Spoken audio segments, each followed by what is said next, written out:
Donc, on va regarder le dernier enchaînement que j'ai pour vous avant qu'on regarde un peu aussi comment passer avec nos jambes puis comment rentrer dans la garde. On continue à l'extérieur. Je vais vous montrer un de mes passages préférés que j'utilise énormément dans le gymnase parce que c'est un passage où est-ce que j'utilise le toreando pour initier le passage. Puis, la réaction de mon adversaire m'ouvre un passage en dilemme, OK, où que je vais créer un dilemme où que mon adversaire doit choisir un peu un des deux côtés où est-ce qu'il doit plutôt me donner le passage.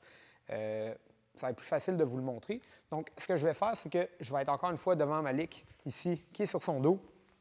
Puis, je vais commencer à initier le mouvement du toreando, OK? Donc, j'initie le mouvement du toreando. On a appris que lorsqu'on fait ça, notre partenaire, la première chose qu'il va regarder à faire, c'est amener son pied. Puis, parfois, je sens qu'il est un petit peu trop tard pour moi pour faire une tirade de jambe.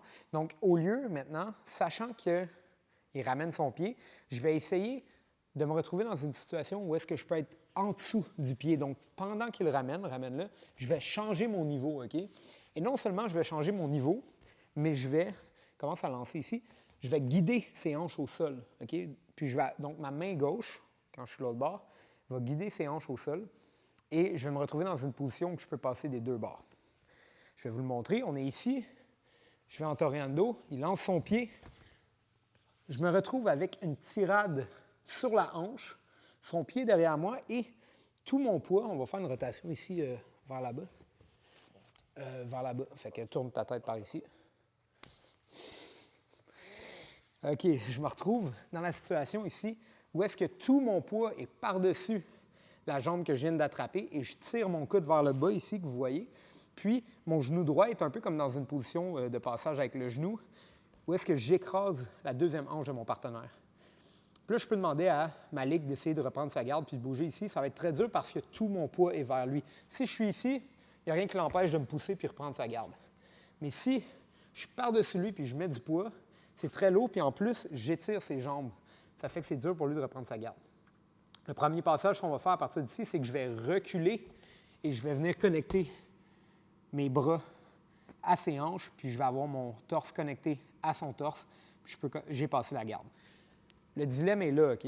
C'est que du moment que je me retrouve dans cette position-là puis que j'ai du poids, Malik sait que si je retourne vers l'arrière, il peut me pousser pour m'empêcher de passer.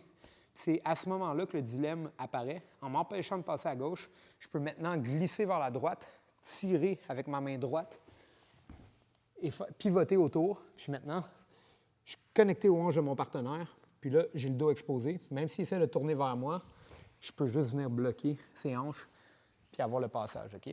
Je vais vous le montrer de l'autre angle ici. Donc, on est sur le dos. Je commence à aller dans mon toreando. Je m'attends à ce que la jambe arrive vers moi. Je baisse tout vers le côté et j'attrape en même temps la hanche. Puis vous voyez, ma main met le poids sur sa hanche, puis ça me permet de me positionner maintenant avec mon genou. Je peux tenir la cheville ou tout simplement avoir une main au matelas. Si Malik reste ici, je peux commencer à passer vers l'arrière puis contrôler les hanches.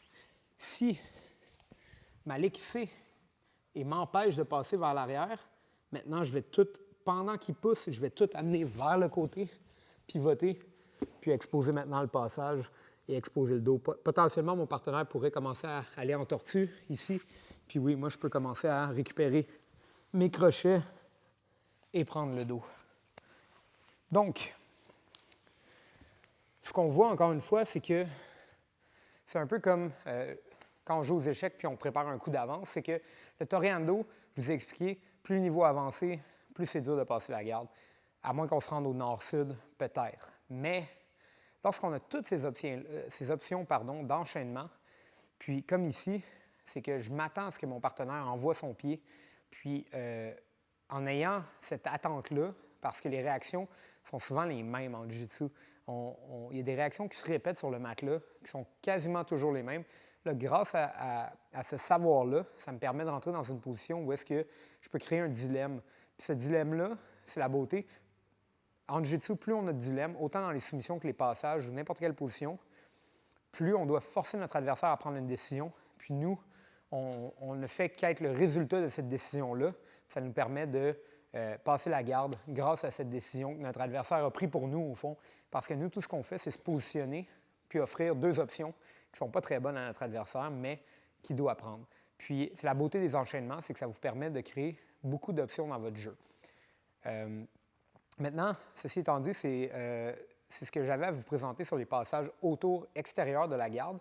Maintenant, on va regarder un peu dans les prochains cours qui suivent comment aborder la garde ouverte, mais en entrant à l'intérieur, puis comment compléter les passages à partir de cette position-là.